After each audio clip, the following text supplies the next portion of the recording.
Really, there has been very few moments where, unless Nick is on that Earth Spirit, we see him actually come out from that bottom lane. Everybody just kind of sits and not necessarily watches, but they don't play that same aggressive tempo style. D2 Hustlers, if they wanted to, they could also just pick Rubik right here and then play Rubik into Bane, and they're completely happy with that. And that's what I'm a little bit concerned with. And of course, D2 Hustlers, they have second pick. This would be their game to win, and then next game would be Black and Yellows. But we need to see something a little trickier. That's what we always say. The team with first pick always has to have these traps that they try to lay out, and they try to predict what their opponents are laying down, because you just kind of get to react to everything when you have this really good pick order. Yeah, it just feels like a lot of the time with that first pick, some teams just get caught up in, okay, we get to have what we want at the start here, and then they don't really think much about what our opponents will do in response to that. As you said, the stronger teams sort of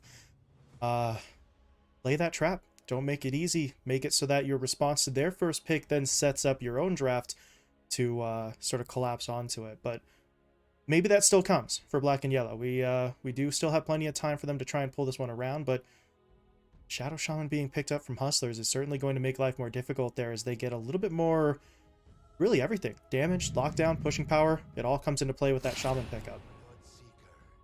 Mm, Okay. okay. I like this a lot. Well, it's not the Earth Spirit. Yeah, you see Silencer, Shadow Shaman. Those are incredibly weak supports, and we've seen people go for the clock before in this tournament already whenever they see that really kind of large gap in what these supports are actually able to do. The Shaman would not have predicted that at all. Shaman Mars, it's a really annoying lane for a lot of safe laners to deal with, but at the same time, the Shaman has to stand still to set up for the spear with the shackle. It's just not as fast as the other combos we always see paired with the Mars, those being the Mirana and the Rubik, which feel way better. So it's a little bit strange. In addition to that, absolutely no attention drawn to the Weaver, which we've seen so many teams value in that first picking phase. So very different drafts and ideas coming out of both teams so far. But Ooh. okay, Yuma Monkey King. You gotta value banning that Monkey King team or hero versus this team, and when it doesn't get seen because the Tide is just immediately banned out by blocking out in the first phase, this is arguably Yuma's best hero. He plays so actively, he plays so fresh, he's able to get out onto the map so quickly. He gets one item and then suddenly is in all three lanes. This is again arguably his best hero. He's just an absolute menace when he gets it. Yeah, that level of activity is one that we very rarely get to see from our carry players just because there's not too many heroes where you get away with those kind of maneuvers. But the Monkey King, absolutely one of the few who sort of fits into that role, and Black and Yellow may have some difficulties keeping him contained. In the meantime, though, we do move into the final phase of the bans. Black and Yellow now trying to protect that mid matchup for their Void Spirit, the Invoker, and the Kunkka being taken away.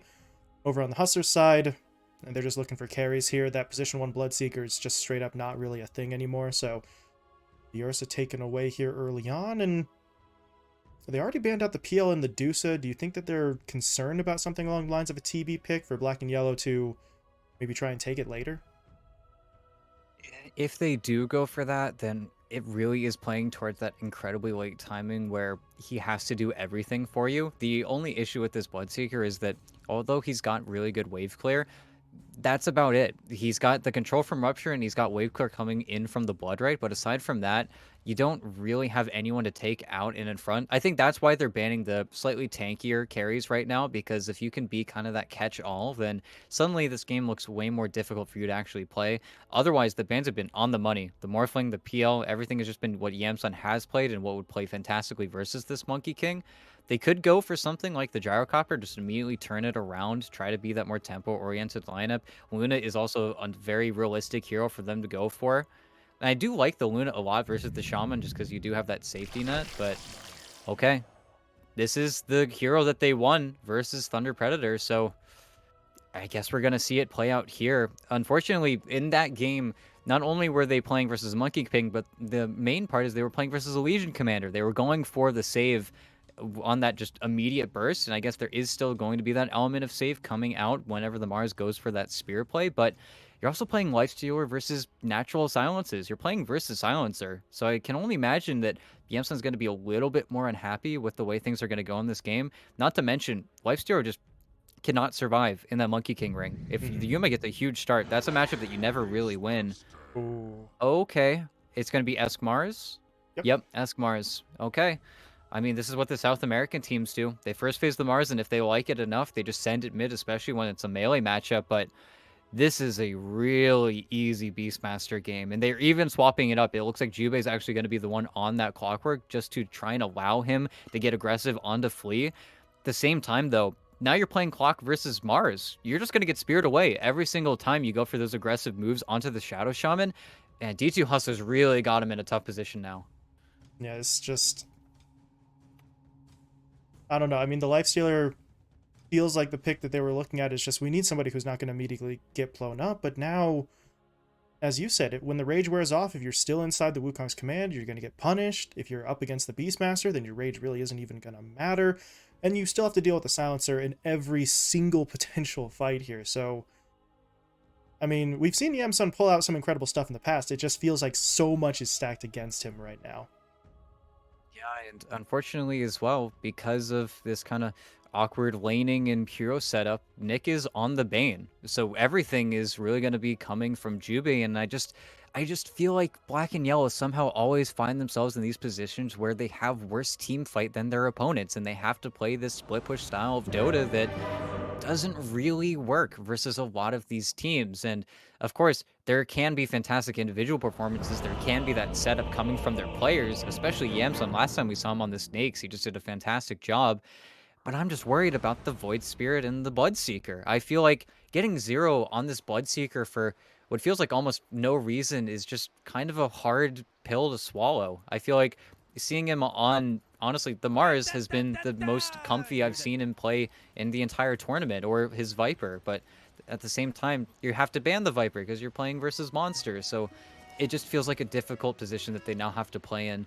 At the very least, maybe we just see them ball out of control, but they need to play that more reactive, rotation-heavy style Dota that we saw, I think, 2base do. Just because if they don't, they're going to fall behind, and they're going to fall behind pretty quick. This is a huge battle for this cliff, though, and yeah, the numbers are there.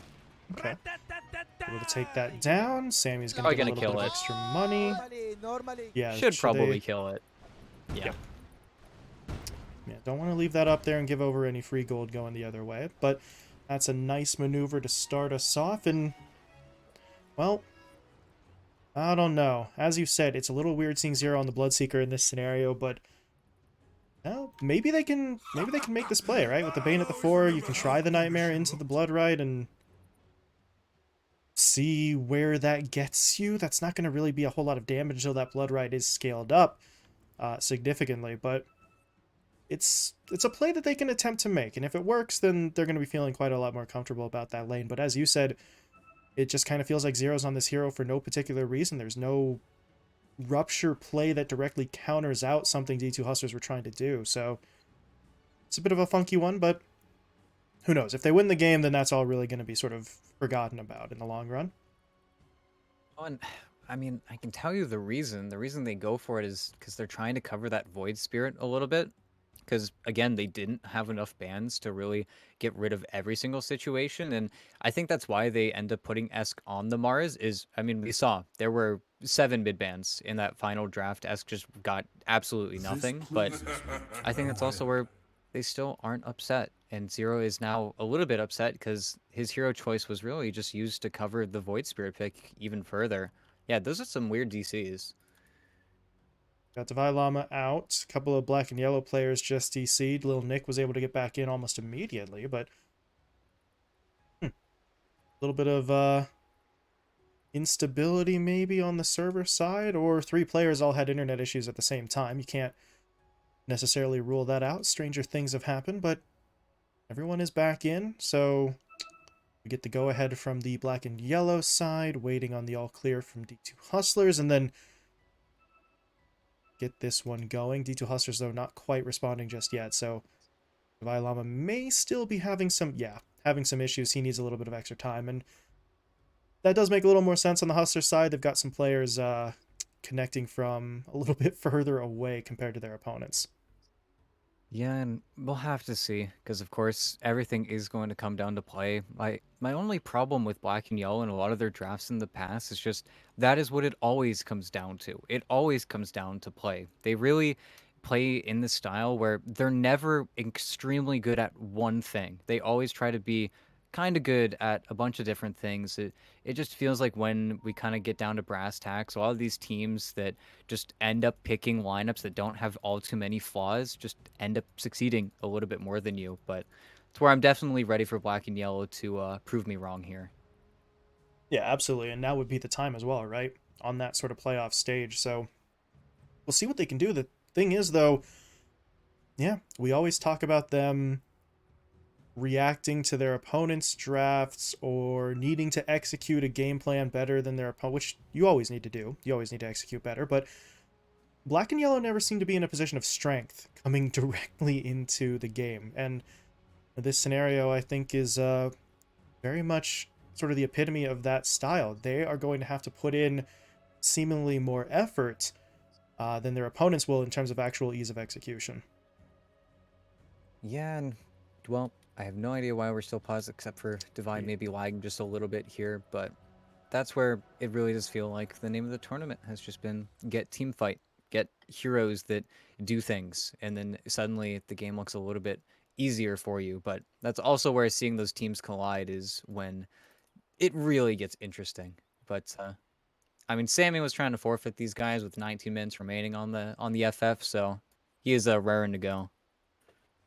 Yeah, can hardly blame him. Oh, Always looking. Oh, I'll be creeping while oh, you are sleeping. that's a little Oh, unfortunate that's there, but good. we I sense your anger is we still don't have an My explanation in thanks will there come in all later, the when you least expect it. banter slash trash talking about why D2 Hustlers aren't ready to go yet. Devi obviously was the one who said he needed extra time, but no full-on explanation. But as we always say, until the admin actually gets involved, we really don't have to care about time too much. Zero says it's past Yuma's bedtime. Yuma is actually, he's playing from home, right? He's definitely not in the US, so it is late for the European, the Belgian man, but we'll see as we do get started here. But neither of these teams smoking out, of course. Still keeping the ward here on 1 HP. Can only imagine that Nick is going to leave before they rotate out here. As long as this ward is up, they might as well use it, right? Ensure that nobody is making their way over towards the rune. Hawk is going to scout out as well. Pretty easy 2 for 2. Don't think anybody's going to be too bothered. It's not like they don't know what the lanes are either. I think everyone is going to be pretty comfortable, but topside is going to be really important for D2 Hustlers. If they can get Yuma, again, off to a good start. Of course, he's laning versus a melee hero. If he just gets a few too many levels, we've seen how Yuma just somehow always wins his lane, but doesn't just win his lane, but just shuts out the offlaner completely. It's been so hopeless in so many situations where he does get this Monkey King. Not to mention that Devi is also on arguably one of his best fives and a hero that he's proven himself on time and time again. Really, his silencer and his disruptor has been the highlight of this tournament, especially as a new 5 player. Of course, Dota is Dota. It's not rocket science, but having Flea go over to 4, of course, definitely caught some people off guard. let's Nice see if sleep. this combo works. Yeah, there you go. We were talking about that during the pause. Nightmare into Blood, right, is guaranteed unless Devi can remove it, but as we also mentioned, that is going to require quite a few points into the Blood Right, which is honestly a build that we see pretty frequently from the Bloodseeker. Once or twice we've seen that sort of heavy farming build where he prioritizes the Blood Rage a little bit more, but I feel like Zero would be better served just going for the nuke damage right now. It's Divide. That's a fair bit of damage that he takes early on, but he came to lane with so much regen, he's just going to be able to sort of shake off that damage and continue trying to be as annoying as possible with the curse. Yep, and really, we talk about power spikes and levels, and it's good damage onto Yuma every single time they do this, but there is no kill potential. They're going to need to wait till at least level 2. Now Divine needs to be really careful. He might even have to salve himself up. He's already buying another salve as well, just because he knows you can't afford to stay low versus this Bloodseeker. Just kind of ends up affecting your Monkey King way more, even though really good job of blocking and being really annoying here. There's no large camp presently, but Down ooh, bot, Yamsun. Yamsun got hit by the shackles. Monster doesn't Oh, have the he's boar, dead. but they don't need it. Lee comes in, level 1 Ether Shock. I mean, it's the lowest possible damage, but it's 140 right to Yamsun's face. He does not have the rage at level 2, because, I mean, why would he? Not really the standard build, so D2 Hustlers able to strike first here, and if they can continue to put this pressure on, especially against that Lifestealer, Yamsun's lane is just gonna really kind of suck. We might need to see him rotate if this pressure continues, but that is assuming that they can make that play again. That was, I don't want to say an easy play for them to make by any means, and you got to assume Jubei in the next couple of levels will have a point up in the cogs to just try and break that entire maneuver up in the first place. Yeah, unfortunately, although Yamsun will be able to stabilize with levels, we're in another similar situation where Clock's hungry. Clock wants his levels. He wants to sit right next to his lane partner, look for those kills, especially once he hits level 2 or level 3. Your level power-ups are really strong on the Clock. Unfortunately, without having those boots level 1, it's really hard for him to actually sneak up onto Flea unless there's a really big problem in his positioning, but it's just hard. And actually, top, nice dive. Good Nightmare setup again, but that's all your mana on Bane. Zero. Oh, looks like he is going for that Blood Right build, so they are going to be able to make that move pretty consistently. Speaking of making moves, though, back down bot, Jubei does get hit up. Yamsun, I like this move, though. He did it last time around. Obviously, his health was a little bit too low to get away afterwards, but the Lifestealer is going straight in to try and take out that Boars. If you can remove that extra damage in the slow, then it becomes much more difficult for Monster and Flea to really commit fully for these fights. Yeah, it just gets so much more difficult, especially once Monster has the 2 Boars up, or even when he has level 5, when he's got those level 3 Boars, that's when you really get in that realm of I am just simply helpless versus the Beastmaster.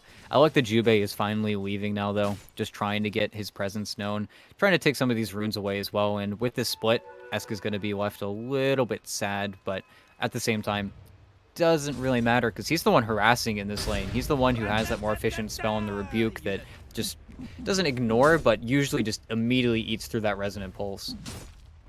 And you can see Lasted-wise, Esk is actually pulling a little ways ahead in terms of the last hits, and actually in terms of denies. He's sitting on 9, so he's been able to establish a nice little bit of early control in this lane. Sammy obviously is still doing fine, but this is not exactly a lane that he is winning in the early stages. As back down bot, Jubei, he's getting hit up. Flea gets the shackles in, full duration, but they still need to deal with the Yamsun. That's going to make this a little bit difficult. Flea, though, just wants to go in for the kill. He is going to be able to get it, but now Monster... Actually, Monster's going to be just fine. So too is Flea. Yamsun really doesn't want to go any further forward, doesn't want to chase under the tower. So, oh, they're able to find the kill. Although, I say he doesn't want to chase under the tower. He is very far forward with the creep wave sort of covering him. Yeah, he knows he's fine here. He wants to actually get a lot of the denies here underneath tower, but I think unfortunately that's where the play was a little bit too nice from D2, because he wanted to be under that tower with the clockwork. That's one of the biggest strengths, but unfortunately just doesn't pan out, and old Nick got a little bit too far forward. Taken down Zero. there. Ooh. They wanted the kill on Divide. They can't get it, but with Divide... Okay, so low, you were giving over some bonuses to Zero, so Silencer will simply deny himself to the neutral creep to make sure that that Thirst bonus doesn't really allow Zero to really turn around. I don't think that was a threat anyway, but just make sure. And it's a free trip back to the fountain as over on the other side of the map, these two going at each other again. Flea gets the shackles in. Not going to get them for very long, though, as he does have to fall back. But while that's happening, Yuma gets pressured up a little bit up top as Lil Nick TP back in. So these side lanes, ET, they're just really going at each other here early. Yeah, and of course, when you see how much kill potential all these side lanes have, you think about mid a little bit. You wonder, now that level 6s are kind of up there, are we going to see them immediately start running out these side lanes, finishing off a lot of these kills, or will we see that more lax approach? Who knows? Because, of course, we have this Nightmare setup. We have this beautiful play top lane that the Void Spirit could very easily walk over to, but that's where bottom, he's making a play of his own with Jubei. This also works.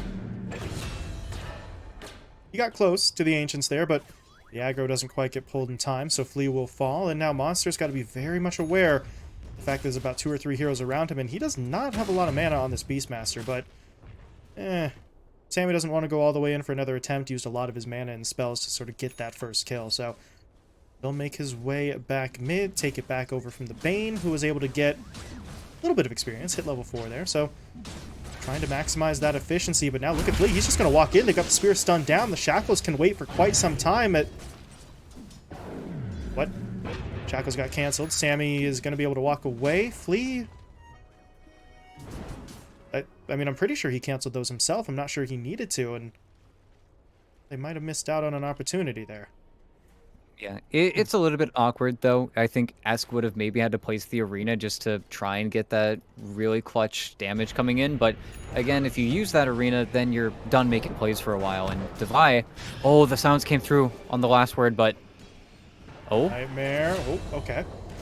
Vi will go down. Yuma's now hit by the rupture. They've got the blood right on him as well, so he's just going to look for the TP home, and that is exceptionally well played from Black and Yellow, able to avoid the deaths, find the kill, and push Yuma out of lane all in one go.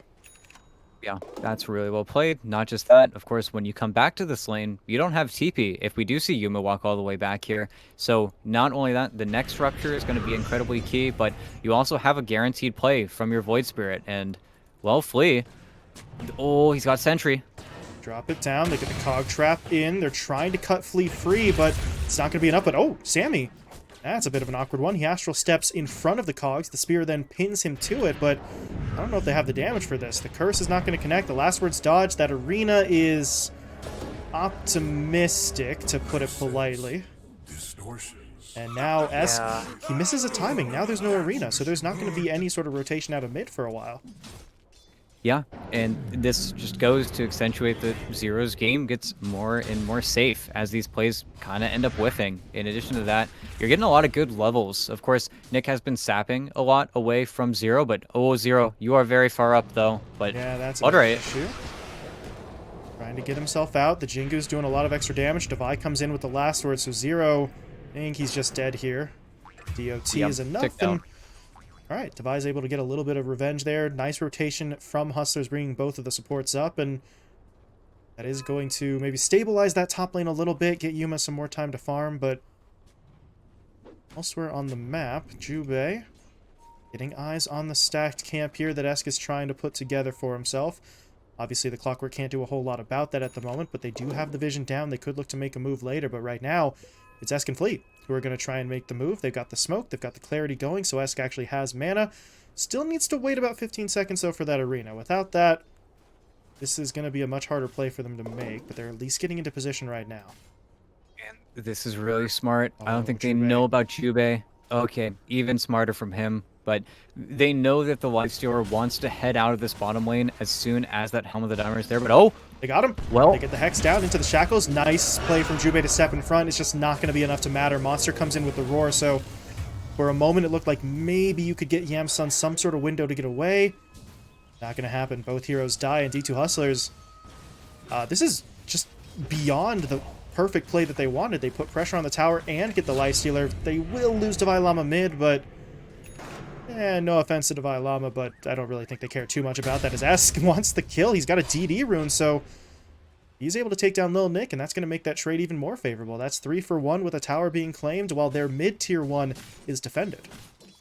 yeah, and that's another issue that Black and Yellow needs to deal with. They actually don't have the best push potential. They have the type of lineup where early on they need to start a fight around these areas of the map with the carts already hitting those towers. It just feels like D2 can make the plays a little bit easier. I think now we have level 6 on the Clockwork.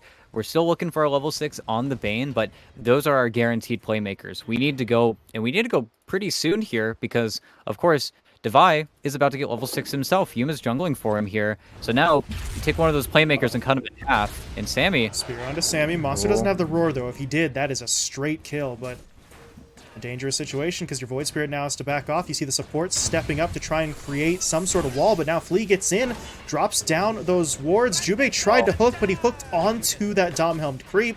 This is starting to get very awkward. Yamsun, though, TPing in. They're going to at least look to bring down Flea. They have to sacrifice the tower to do so, and at this point, Flea, he's actually not dead yet. The Blood Right will come in, though. That should be enough to finish him off.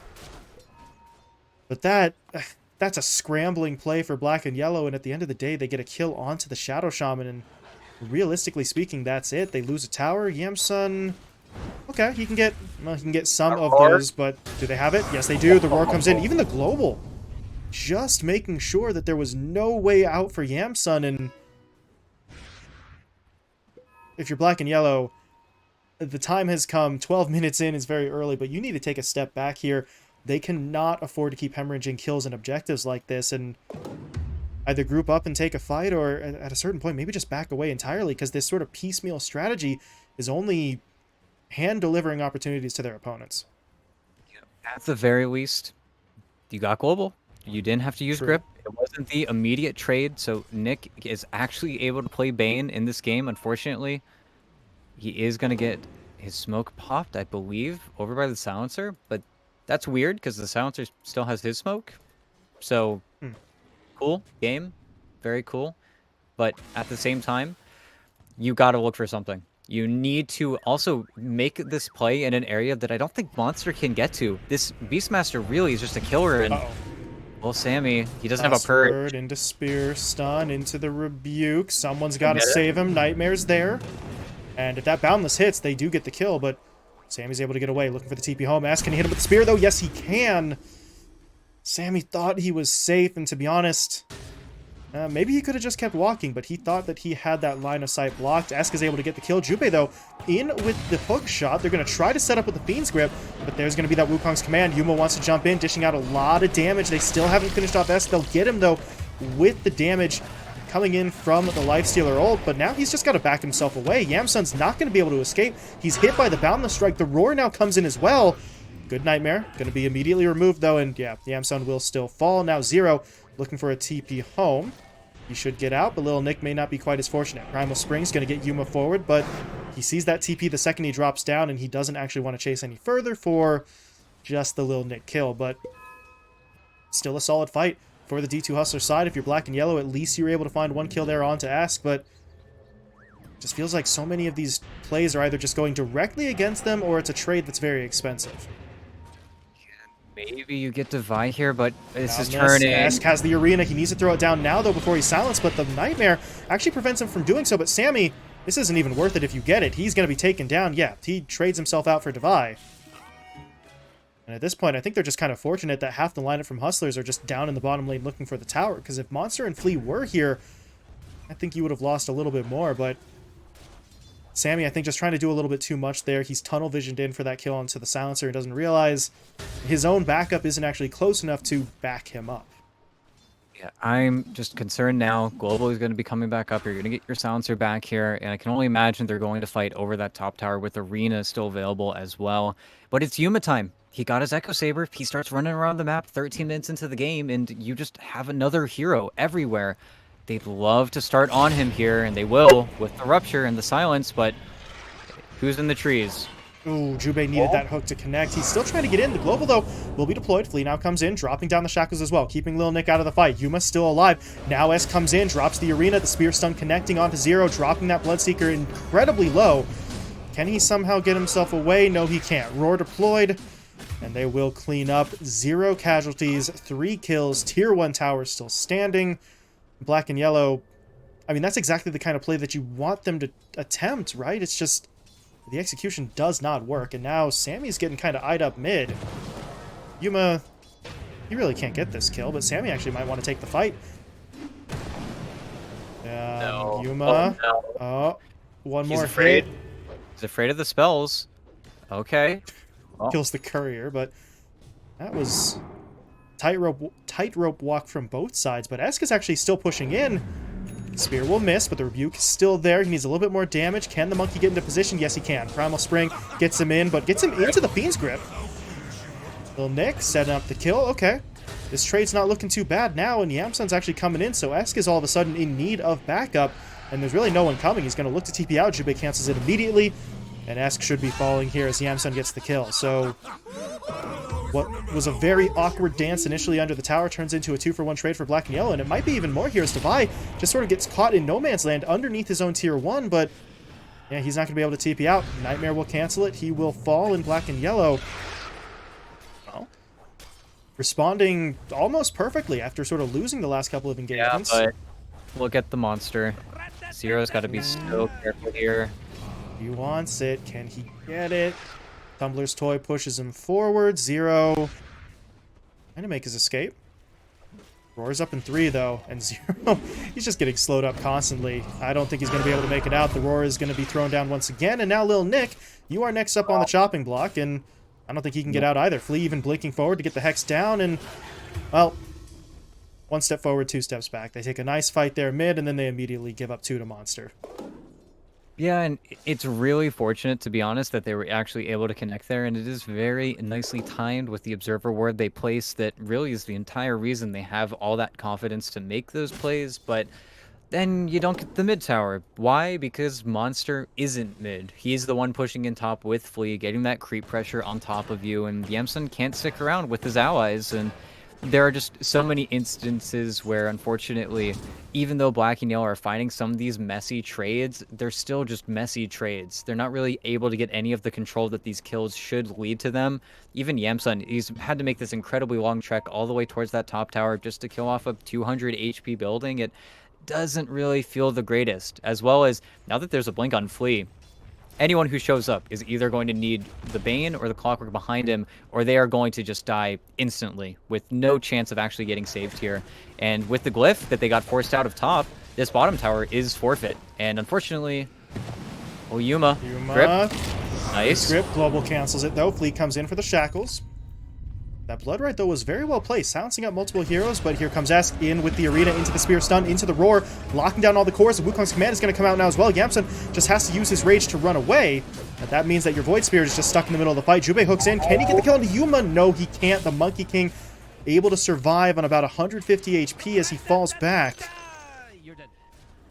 Oh boy, they just can't seem to find much of anything now, and I don't know if they really want to chase this much further. Sammy, he is going to look. Esk is able to just blink past him, and look at Yuma. He wants back in. The Boundless Strike will connect. They're going to drop down the Serpent Wars as well, so Yamsun is stuck. Sammy is going to be able to provide a vehicle for him, though, so the Infest play will come through. The Spear will miss, and that does allow them to fall back, but I mean, as I said, I'm not sure they wanted to make that play in the first place, and at least they're able to pull everybody out, but not before they lost the first half of the fight. And Sammy Void. found this into Spear. Sammy's in trouble. Do they really want to go all in, though? Yeah, that's the problem. They know that there's reinforcements behind that Void Spirit, so honestly, they probably could have gotten the kill there, but it would have cost them a fight. Devi, though, did not get the memo that they were backing away. He's just going to get caught out in the jungle and should slowly but surely be run to death. Will there be any sort of rescue mission? No, Yuma's not going to go for it. Yeah, unfortunately for that kill there onto Sammy, and if it was a long TP, then I think Yuma just kills him there. But they stack their stuns. They know their mistake. They know that if he does actually end up going there, they are probably going to die. And okay, Flea's up there. Up on the hill, down off the hill. Flea gets taken down. Yuma, though, was able to jump onto Lil Neck on the backline. So without the threat of that Fiend's Grip or Nightmare, there's not as much lockdown, but they are still in onto Monster. They're going to hit him up with the Root. He's able to pop a little bit of extra HP with that Essence Ring, but not enough for him to actually live. 2-for-1 trade, very well put together. And that's going to push D2 Hustlers back. So Black and Yellow buying themselves a little bit of time. The question is, what are they buying this time for? Yamsun, build-wise, has the Armlet. He's got the Sange. Just an S and Y play for him, potentially. Yeah, I think that's the Yasha queued up third, but Yes. what else can they do? S gets hit. Silence comes in. Yuma, tree cut down. Yuma's in trouble. They have to defend him. Global Silence will be committed. And now Yuma has the time to channel out the ult, but he is very low on HP. He needs to be able to get that Jingu up and running. But S actually came in with the spear. The Ravage, or not the Ravage, wow, the Rage had worn off, so Yamsun can't get himself away. They'll take down both of those cores. They're in onto 0 now as well, looking for the third. And Yuma picks up every single one of those kills. Black and Yellow's push just melts away. Unfortunately, you're just too far away. It's a fantastic ward, and of course they kill it after all of that. Of course, the fighting in the past 5 minutes have all been in that bottom lane, so that ward does just go unnoticed for the longest time, but you can't connect with your supports. Jubei's not in position, Nick's not in position, you don't have any more damage, your builds don't have damage, there's just no damage. Simply put, everybody is struggling to find that kill. That would have been such a good pick onto Yuma. And now you don't have a pick onto Yuma, unfortunately, with this Aegis and with the death. So he was already a menace before, but he's just going to continue to build up further and further. And there really isn't a perfect item for Yamsun. You see, he's going for the Satanic. It's what this Silencer does. And in draft, I was thinking if they go for this Lifestealer again, you need the Satanic just to play Dota versus that hero. And unfortunately, it's a very expensive item that you've got yourself queued up. And unfortunately for you as well, I think your buildings are going to be put under some pretty heavy pressure. At the very least, look at this top wave. So much farm. Yeah, Sammy's going to come in to pretty much clear it all out, so it's a nice bit of farm going over to him as he works his way towards the Aghanim Scepter. But yeah, as you said, pressure's just going to be applied across the map because they still have a lineup that can do that. Flea's been holding the Serpent Wards for pushes and kills. Monster is just Beastmaster, so you know he's going to push. And you're black and yellow, you don't really have a whole lot right now to defend this. You need Zero in position to start clearing out the waves, but there's no one in the base right now as Hustlers will push their way forward. Serpent Wards drop, Yuma leading the charge with those 2 lives, and well, they force out the glyph. 4 TPs coming in as Nick, he just got spotted, and he's not dead yet, but I can't imagine he's going to be able to last for too long here as Yuma comes in with the Boundless.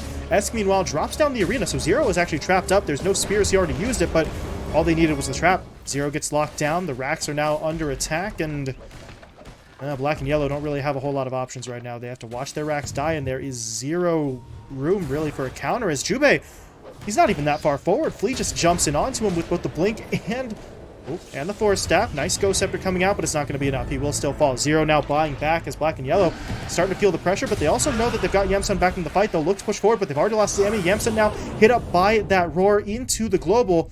And yep, he's not getting out. Dive Bomb now is going to stun up Zero. This is an absolute disaster. They're losing everyone, and at this point, it might just be the end of the game. Little Nick just got Force Staffed out of the fountain. That's just straight up rude, but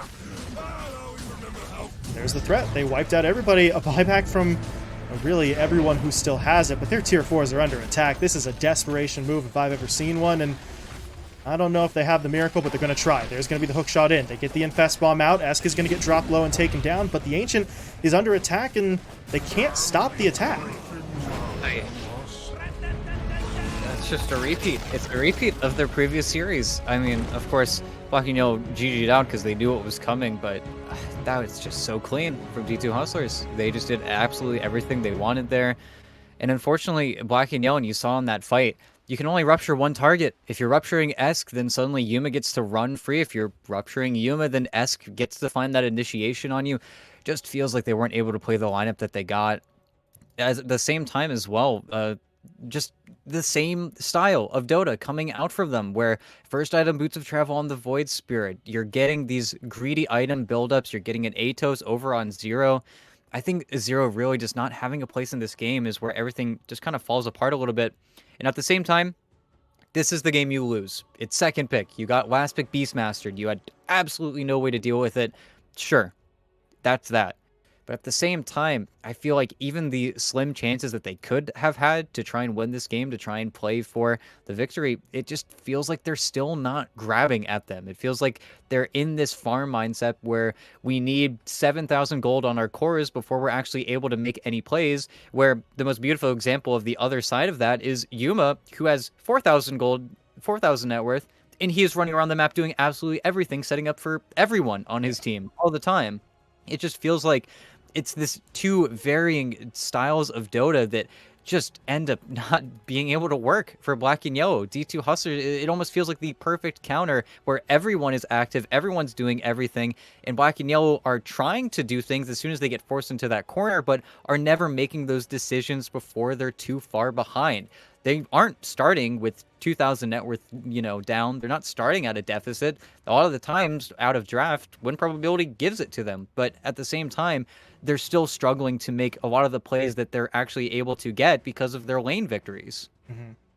It just feels like they need something a little bit more proactive. They need something where you need to put together some sort of strategy that you're going to be confident in at a certain point, regardless of what your opponents pick. And this lineup certainly was not that. So we'll see what Black and Yellow do. Maybe they put Zero on someone a little more maybe active than the Bloodseeker. Not really sure, but something is going to have to change, and it's going to have to change soon because Black and Yellow have their backs against the wall. They dropped the first game. They're down 0-1. They're in danger now of getting eliminated from this event. So we shall see if they can fight back or if D2 Hustlers are going to get that 2-0 sweep. But Game 2 is now a couple of minutes away here, so we're going to be stepping aside for just a moment, but when we return, it will be the start of that Game 2.